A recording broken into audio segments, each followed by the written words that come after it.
Shalom Bapak Ibu, kita lanjutkan masih di kitab Hakim-Hakim. Sekarang kita masuk di pasal yang ke-17 Bapak Ibu. Setelah pemimpin-pemimpin ini, para hakim-hakim ini, kita melihat lebih dekat tentang kehidupan mereka Bapak Ibu. Mereka seperti cermin bagaimana spiritualitas orang Israel di tanah Kanaan ketika mereka mengabaikan Taurat Musa, mengabaikan firman Allah. Akhirnya mereka terpuruk sangat dalam dan begitu serius. Sekarang sang narator bergeser dari melihat kepada pemimpin-pemimpin ke-12 hakim itu, sekarang sang narator melihat kepada masyarakat biasa.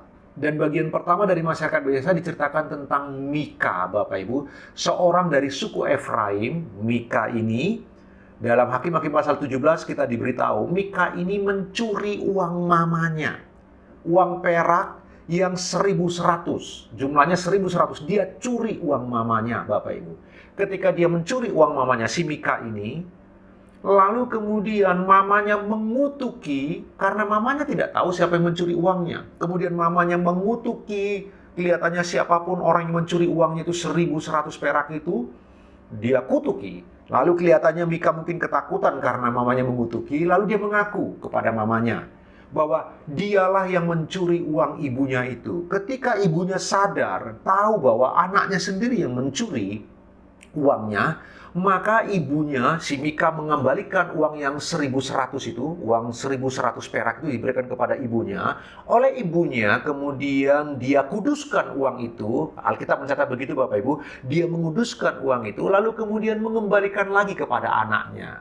Dikembalikan lagi kepadanya, ambil anak ini untukmu, sudahlah menjadi milikmu. Tetapi Mika kelihatannya merasa bersalah karena mencuri, Bapak Ibu, walaupun telah dikuduskan, Bapak Ibu yang dikasihi Tuhan, dia memaksa, dia mengembalikan lagi kepada mamanya, Bapak Ibu yang dikasihi Tuhan.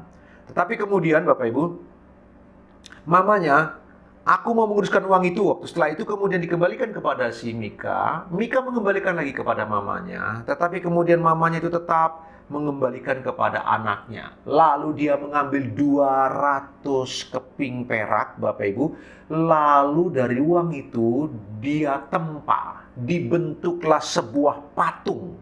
Patung pahatan dan patung tuangan. Dibuatlah patung dari uang perak itu dan ditaruh di rumah mereka. Bayangkan Bapak Ibu, perhatikanlah kerusakan ini. Dan Alkitab mengatakan begini Bapak Ibu, bahwa mereka berbuat seperti yang mereka kehendaki sendiri, Bapak Ibu yang dikasihi Tuhan.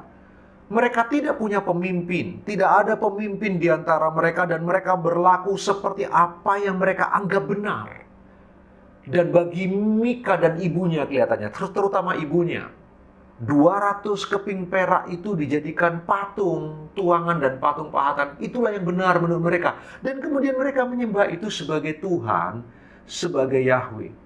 Sampai kemudian suatu kali ada orang Lewi, suku Lewi lewat di sana Bapak Ibu.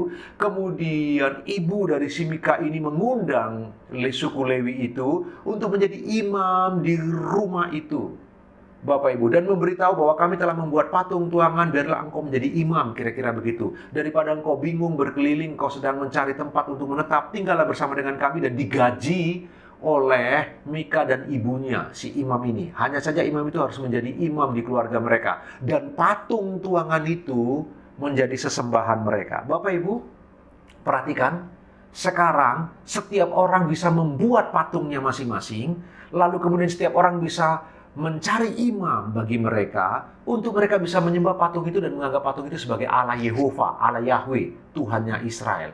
Betapa parahnya Bapak Ibu. Dimulai dari pemimpin-pemimpin yang buruk.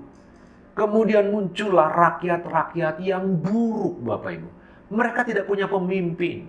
Mereka tidak tahu arah bagaimana seharusnya mereka pergi.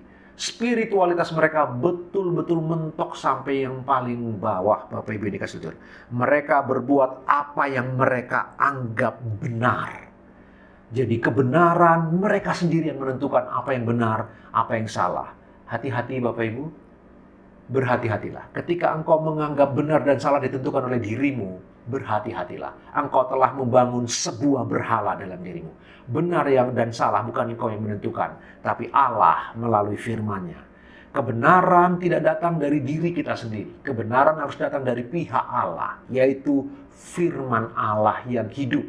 Ketika kita menentukan apa yang benar dan salah menurut ukuran kita sendiri, kita telah membangun berhala pada diri kita sendiri. Renungkan bagian ini bersama-sama Bapak Ibu. Tuhan Yesus memberkati, selamat beraktivitas.